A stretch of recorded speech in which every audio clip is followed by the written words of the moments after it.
This is your daily Solana debrief. It's the 20th of May. We've got plenty to cover. So first up, Dr. Profit.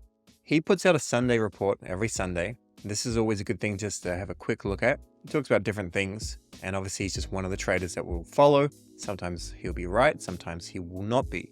Basically, key point here I want to go over is, all of you know my opinion, the super cycle has not started yet, and it's 100% in the hands of market makers when exactly they're going to launch the super cycle with targets far above 100K.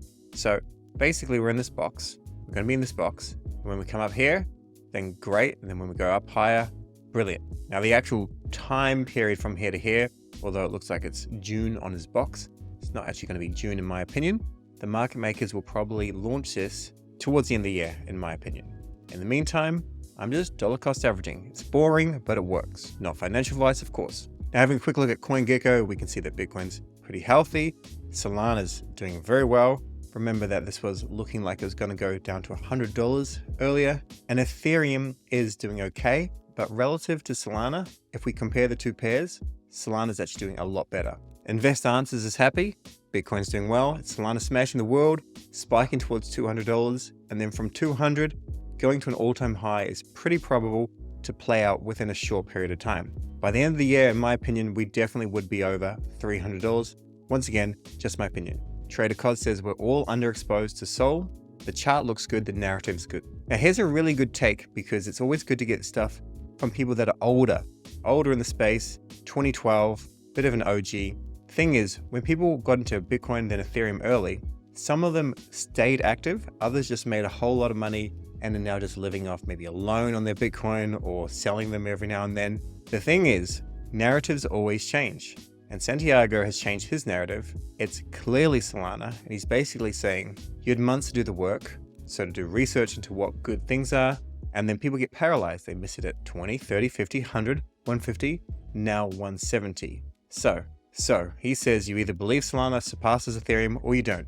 It's that simple of a bet. Also coming down again, we can see my bet this cycle is Solana.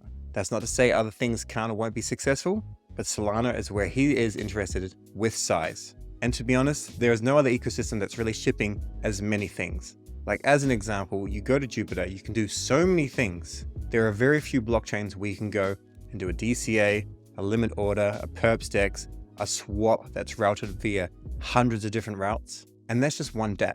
Another key point is what St. Pump is saying. Meme coins are probably going to play out really well. Most of them are rubbish, of course, 99.9%.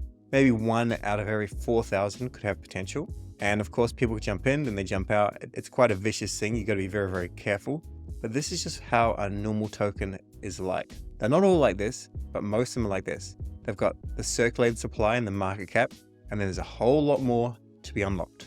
Keep in mind, as we can see, Solana is going mainstream. Phantom is now in the top 3 apps with utilities. Brandon is a CEO and co-founder of Phantom, and as he says, Phantom is more proof that Solana is going mainstream. Here's a Sanctum quest update. Quest 4, the riddle. The earnest shall build a new world, and the reward is 2x EXP multipliers on 4 of your pets for 1 day. When? Friday. A little bit of news on deBridge. So my opinion is you probably want to put through a decent amount of volume. And if you can do so, you probably want to spend around 500 or more on fees in anticipation of getting an actual airdrop. So also go with different blockchains, not just Solana to Base or Base to Solana. Go with other blockchains as well, because that will help you score as well. You also may find that over on another blockchain, you may actually want to play over there. The Zeta Markets community airdrop competition, make sure you're doing this. This is bringing in almost 20,000 people thus far, and it'll probably bring in another 10,000, maybe a little bit more. However, this is a great thing just to basically incentivize people to use your dApp. And from there, maybe you can retain some of them, create that stickiness.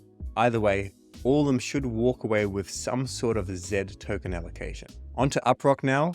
Mark your calendars for the countdown call number 3, May 22nd, this Wednesday. That's when they're going to mention when token launch. A little bit of news on Drift, and more so the token. So remember, it was selling pre-market like $1.30, and then right down to $1, and then right down to like 41 cents. And then that was on Whales Market, and then it dumped down to like 29 cents, and then it's come up again to 38 cents. So personally, I didn't want to be selling at 30 cents. And I do think Drift is a good dApp For those that didn't get any allocation or was taken away, that's just the nature of the game, unfortunately. You can go and do a Sybil request to see if you can be given your allocation, but that's just the nature of this game. Either way, it has bounced up, so I hope you didn't sell it at 30 cents. Also having a look at Pyth. Pyth was over $1 at one stage, and now it's not doing terribly well. It's up to 44 cents. What was it? $1.20. So just keep in mind there's a massive unlock. I'm not shorting it or anything like that, because even though it's 1.2 billion tokens being unlocked today, like, you just don't know what the market could do.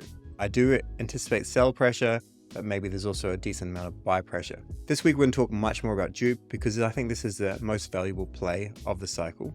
Probably the most valuable play for quite some time, to be perfectly honest. So remember, with dupe, it's all about getting dupe into the hands of those that can actually promote Jupiter and make it more successful and basically increase the reach to tens of millions of people. All I'm doing is accumulating dupe, staking dupe, and then just making sure that you vote every time. If you vote, then you get active staking rewards. Now, Phantom's doing very, very well, as we covered, but we're also starting to approach this time when there's going to be really obvious scams that will trip people up. And because of AI and voice cloning in this cycle, it's going to be even more difficult to spot it for anyone that's new. So as an example, Anatoly is not giving away 500,000 SOL, but the voice sounds like it's him. And they've made it semi-legitimate, although it's clearly rubbish. And yeah, don't go anything like that. Now we may as well just quickly sidestep into scams. Stay with us on this video though, because this can save you thousands or hundreds of thousands of dollars, maybe even millions. So one thing is, there's malware scams. This is where you get tricked very easily. Someone tries to say, hey, I'm interested in what you're doing really good. Can you help our project out? And they send a whole lot of links. Some things look really legitimate. In the end, they get you to download like a game or something like this one. And then when you download it, it's basically a Trojan. They gain access to your entire computer, not just your crypto wallets, but anything on your computer, your Google account, and then you're just screwed. Do not do this and use a ledger. I also have a couple of videos on this one, and this one. Check them out. Now onto Bonk. Bonk, I think, is going to do very well. You can see it's all over the timeline. Currently, it's happening in Las Vegas. And remember, a lot of Bonk is now unlocked, and that sell pressure is basically removed. People can still have it. They can still sell it, of course, but I think this pushes the Bonk chart up. Mamba thinks this is the most obvious play, and I think I agree. Also, shout out to Solflare wallet, ranked number 2 in iOS finance apps in Nigeria. And tomorrow, Nyan Heroes will launch their token on Bybit. I have a video covering this. It's not going to be launched with the LFG launchpad or anything like that. I imagine there'll be liquidity pools actually on Meteora, but they may not come until after, maybe a couple of hours after Bybit. We'll have to see. Either way, watch my video on this. So the actionables are very easy. Sanctum Quest 4, also Farm Zeta Communities Airdrop. Watch my video on Nyan Heroes. Watch my scam videos on how to avoid scams, use deBridge Finance, and just generally use UpRock and Grass. Deepen is a major part of this narrative, has a lot of use case, get amongst it. Thanks for watching, catch you in the next video.